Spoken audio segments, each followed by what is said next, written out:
Assalamualaikum warahmatullahi wabarakatuh. Berjumpa kembali di channel Keluarga Misterius. Semoga kita dan kalian semua masih tetap dalam lindungan Allah Subhanahu wa taala. Diberikan kesehatan, dilancarkan rezekinya, dan dimudahkan dalam segala urusan apapun. Pada kesempatan kali ini, saya akan membawakan kisah misteri yang diambil dari @pesugihan. Oh iya, di dalam cerita ini nama dan tempatnya sudah kami samarkan semua ya, untuk menjaga privasi pihak yang terlibat di dalamnya. Tak perlu lama-lama, mari kita masuk ke dalam ceritanya. Di kesempatan kali ini, saya akan menceritakan kisah misteri yang berjudul Mantan Pelaku Pesugihan yang Berhenti karena terkena kutukan misterius. Seperti apa kisahnya? Mari kita masuk ke dalam ceritanya. Namaku adalah Mahmudi. Kini profesiku sederhana saja, yakni menjadi takmir masjid. Tugasku mudah, tetapi penting. Setiap pagi, siang, dan sore, aku mesti membersihkan seluruh masjid untuk persiapan sholat. Jika hari Jumat tiba, maka aku akan lebih sibuk dari biasanya. Tetapi itu tetap mudah-mudah saja. Sehari sebelum hari Jumat, aku harus mencuci seluruh karpet masjid untuk persiapan sholat Jumat. Sejak pagi pada Jumat, aku harus selalu standby di masjid, guna melakukan cek sound yang akan digunakan khotbah dan sholat. Kemudian tidak lupa aku merapikan segala pernik-pernik masjid, macam jam dinding, mikrofon, hingga kotak-kotak sedekah. Aku menikmati pekerjaan baruku. Pihak masjid pun bahkan memberikan sebuah rumah milik masjid, guna aku tinggal bersama istri dan kedua anakku. Di sini aku merasa lebih bahagia, meskipun tidak begitu banyak uang yang kudapat. Istriku juga sedikit-sedikit berdagang kerudung.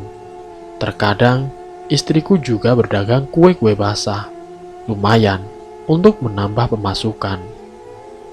Namun meskipun kini aku bahagia, selalu saja ada nyinyiran dari tetangga dan orang sekitar mengenaiku. Mereka menganggap aku bangkrut dan memanfaatkan masjid untuk bertahan hidup. Mereka yang menjelek-jelekanku tentu saja tidak tahu ada gejolak apa yang terjadi di dalam keluargaku. Memang benar, dulu aku termasuk orang terkaya di kampung ini. Rumahku ada 3. Rumah utamaku berlantai 4, padahal profesiku hanya menjadi kepala desa dan punya beberapa petak sawah. Namun aku punya harta melimpah yang begitu banyak. Aku bahkan meminjamkan puluhan juta rupiah untuk banyak orang. Dan ajaibnya, aku tidak menagih hutang-hutang mereka. Jika mau bayar silakan, tidak juga tidak apa. Aku tidak begitu peduli dengan keuanganku, karena aku punya satu sumber uang yang dahulu aku pikir tidak akan mungkin lenyap. Sejak dahulu aku berpikir sumber itu abadi dan akan selalu ada untukku, tetapi nyatanya lenyap juga. Kehidupanku akhirnya hancur setelah semuanya menghilang. Orang-orang mengira aku kaya raya karena jabatanku sebagai kades. Namun mereka tidak tahu gaji kades tidak besar-besar amat. Pada kenyataannya aku mempraktikkan beragam amalan pesugihan yang sudah aku lakukan selama 2 tahun. Pesugihan yang aku praktikkan ada berbagai macam, mulai dari kandang bubrah, bulu genderuwo, uang gaib, hingga tuyul dan babi ngepet. Maka tidak hayal bila aku punya banyak rumah. Setiap pesugihan punya ruangan khusus untuk melakukan ritual. Maka pekerjaanku setiap waktu adalah melakukan ritual dan ritual. Urusan desa sudah ada yang mengurus. Aku membayar tenaga profesional guna melancarkan pekerjaanku. Jabatan itu aku buru hanya untuk mendapatkan nama baik saja. Semuanya berjalan begitu sempurna dan tidak terganggu sama sekali.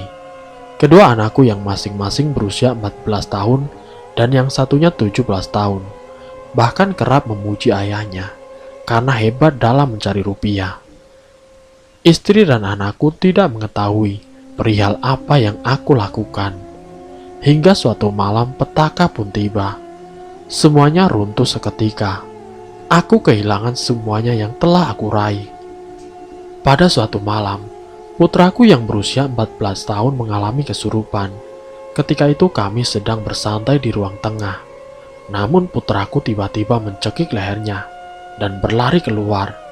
Ia berteriak dengan nada yang amat berat. Aku tahu ini tidak beres.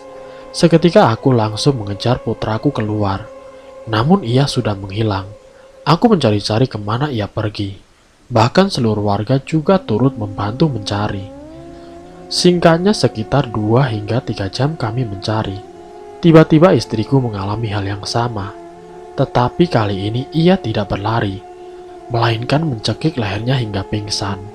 Buru-buru aku melarikannya ke klinik terdekat dan membayar orang-orang suruhanku untuk mencari putraku yang hilang tadi. Aku pun mencengkram erat putra pertamaku agar tidak mengalami hal yang sama. Aku tidak tahu apa yang sedang terjadi. Aku pun bingung. Selama ini seluruh pesugihanku berjalan dengan lancar. Baru kali ini, aku mengalami hal demikian.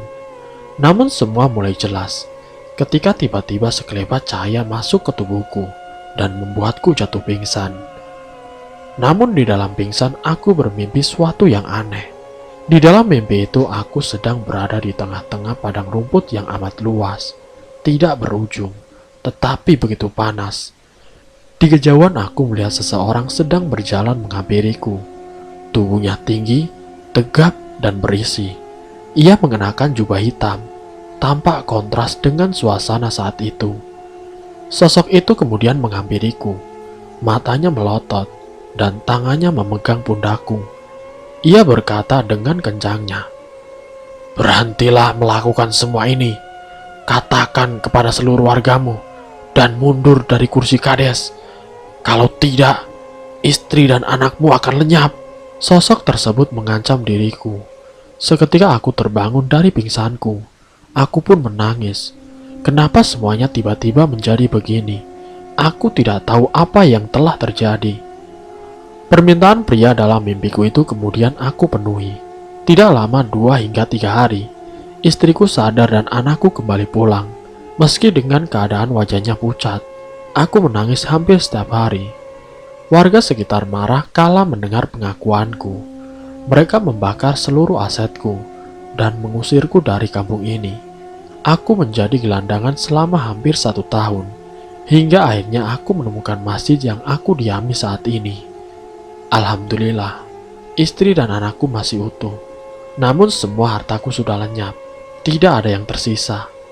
Kini sekarang aku menjadi takmir masjid. Aku sangat bersyukur aku bisa terlepas dari pesugihanku. Semoga dari kisah ini kita dapat mengambil hikmah dan pelajarannya. Ambil sisi positifnya, dan buang jauh-jauh sisi negatifnya. Terima kasih untuk kalian yang sudah mampir di channel kami. Jika kalian tertarik dengan video kami, silakan tekan tombol like, share, dan komen. Tekan subscribe untuk mengikuti video-video kami yang selanjutnya. Wassalamualaikum warahmatullahi wabarakatuh.